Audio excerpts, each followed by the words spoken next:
August 7న జరిగే జాతీయ చేనేత దినోత్సవానికి సన్నాహకంగా విశాఖలో బీజేపీ కార్యాలయంలో మహిళా మోర్చా కార్యకర్తలు చేనేత చీరల ప్రదర్శనను ఘనంగా నిర్వహించారు. రాష్ట్ర మహిళా మోర్చా అధ్యక్షురాలు ప్రేమకుమారి ముఖ్య అతిథిగా పాల్గొని ప్రదర్శనను ప్రారంభించారు.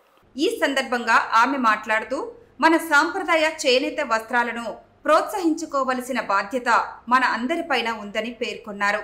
జిల్లా మహిళా మోర్చా అధ్యక్షురాలు ఉమ్మడి సుజాతారాజ్ మాట్లాడుతూ, స్వదేశీ ఉత్పత్తులను మాత్రమే వినియోగించాలన్న జాతిపిత మహాత్మా గాంధీ ఇచ్చిన పిలుపుతో ప్రధానమంత్రి నరేంద్ర మోడీ ఆగస్టు 7వ తేదీన చేనేత వస్త్ర దినోత్సవానికి 9 ఏళ్ల క్రితం నాంది పలికారని ఆమె వెల్లడించారు. సాంప్రదాయకమైన దుస్తులు, చేనేత దుస్తుల్లో వాక్ చేయడం అన్నది ఈరోజు కార్యక్రమం అండి.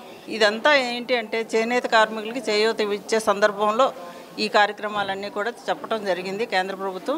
దాన్ని ఈరోజు కేంద్ర ప్రభుత్వం కూడా చేనేత కార్మికులకు గుర్తించిందండి. గుర్తించే వాళ్ళకి కార్డులు ఇష్యూ చేయటం, వాళ్ళకి రుణాలు ఇవ్వటం, వాళ్ళకి సబ్సిడీలు ఇవ్వటం ఇవన్నీ కూడా చేస్తుంది.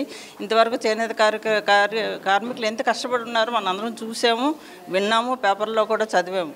ఈరోజు అలాంటి రోజు నుండి ఈరోజు కార్మికులకి ఒక చేయూత ఇచ్చి కేంద్ర ప్రభుత్వం వాళ్ళకి అండగా ఉండి ఈరోజు కేంద్ర ప్రభుత్వం చేస్తున్న ఒక్కొక్క కార్యక్రమం కూడా పేదలు ఎలాగ బయటికి రావాలి, బయటపడాలి అనే కార్యక్రమాల ద్వారా ఈరోజు చేనేత కార్మికులకు కూడా ఒక చేయూత ఇచ్చే సందర్భంలో ఈ కార్యక్రమం చేయడం జరుగుతుందండి. ఈరోజు జాతీయ చేనేత దినోత్సవం ఆగస్టు 7వ తేదీన జరపాలని ప్రధానమంత్రి గారు పిలుపునివ్వడం జరిగింది.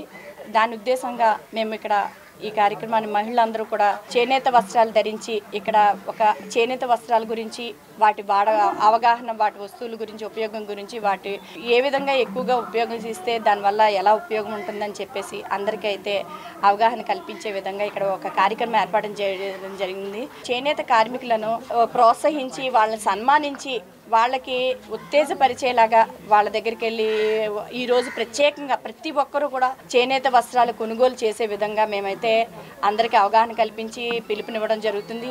1905లో స్వదేశీ ఉద్యమం గాంధీ గారు ఆగస్టు 7వ తారీఖున ప్రారంభించడం జరిగింది. ఆ స్వదేశీ ఉద్యమం, స్వాతంత్రోద్యమం కూడా ఒక ప్రధాన అంశంగా కూడా ఉంది.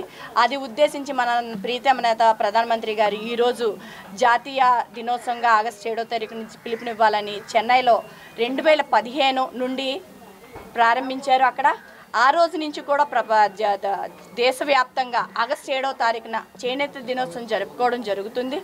ఈ రోజుకి 9వ సంవత్సరంగా చేనేత దినోత్సవం అయితే నిర్వహిస్తూ వస్తున్నాము. ఆ రోజు చేనేత కార్మికులని, మహిళలను సన్మానించడం, వాళ్ళ వస్తువులను కొనుగోలు చేయడం చేస్తున్నాము.